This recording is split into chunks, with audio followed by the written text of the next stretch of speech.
దాంట్లో జొమాటోలోనూ స్విగ్గీలోనూ 12,000 మందికి ఐడీలు ఉన్నాయి. వీరందరికీ గత 7 సంవత్సరాల నుంచి పనిచేస్తున్నా సరే వాళ్ళు కనీసమైన భద్రత కానీ కనీసమైన ఆదాయం కానీ లేదు. లాస్ట్ ఇయర్ నవంబర్ నాటికి కిలోమీటర్ 12 రూపాయల నుంచి 10 రూపాయలు ఇచ్చేవారు. ఇప్పుడు అది కాస్త 5 రూపాయలు 6 రూపాయలు ఇస్తా ఉన్నారు.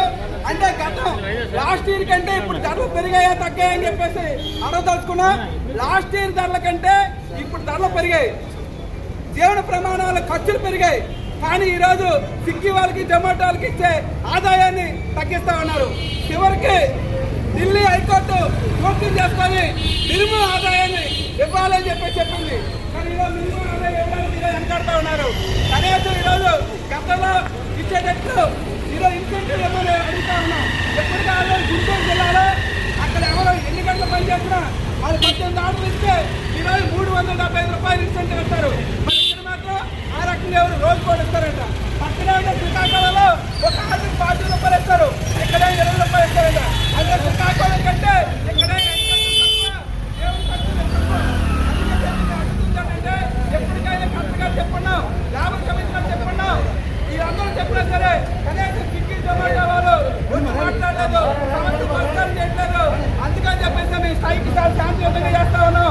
ఎప్పటికైనా చెప్పాల్సింది శాంతియుతంగా ఒక స్థాయి వరకు ఉంటాం.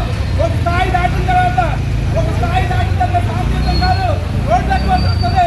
అటువంటి పరిస్థితి వస్తే మొత్తం రైడర్స్ గా రోడ్లకు వస్తే అటువంటి పరిస్థితి బాధపడుతుంది. మేము అడుగుతుంది తొలగించిన ఐడీల్ని తీసుకోమని చెప్పేసి అడుగుతా ఉన్నాం. ఈరోజు ఇన్సెంటివ్ గతంలో ఏదైతే ఉందో అదే రకం ఇన్సెంటివ్ అని చెప్పేసి అడుగుతా ఉన్నాం. ఇటువంటి అడుగుతా ఉన్నాం. ఇది ఒకటే కాదు, ఇక్కడ 30 ఓట్లు ఉంది. ఆ ఓట్ల మీద ఈరోజు ఫుల్ మీల్స్ ఎంత, హాఫ్ మీల్స్ ఎంత, లేదా పార్ట్ రైట్ ఎంత రేట్లు షో చేస్తారు. మరి అటువంటి షో చేయమని అడుగుతున్నాం. మేము అడుగుతుంది ఆ రకంగా షో చేయకపోతే క్రైమ్ అది. ఇంతకుముందు వాళ్ళ కూడా రకంగా చేస్తే మీరు పోట్లాడిన తర్వాత టీటీసీ గారు జోక్యం చేసుకొని ఈరోజు షో చేస్తున్నారు. ఇప్పటికీ తప్పు చేస్తా ఉన్నారు. అందుకని చెప్పేసి మేము కక్షేత్రం లేక గత 6 నెలల నుంచి పోట్లాడిన తర్వాత ఇప్పటికే కాదు మొత్తం అటు జొమాటో అటు కానీ కాజువాక్ కానీ అటు విద్యుత్ కానీ ఎన్ఐటి కానీ కార్ఖానాలు ఎంఈపీ అన్ని ఏరియాల్లో ఇలా 12,000 మంది స్వచ్ఛందంగా పాల్గొన్నారు. మాకు ఇప్పుడు కాదు స్టీల్ ప్లాంట్ డాక్యార్డ్ అనుకుంటే మళ్ళీ రోడ్లకు వస్తుంది. అటువంటి పరిస్థితి తెచ్చుకోకుండా రైడర్స్ పరిష్కారం చేయాలని చెప్పేసి కోరుతా ఉన్నాం.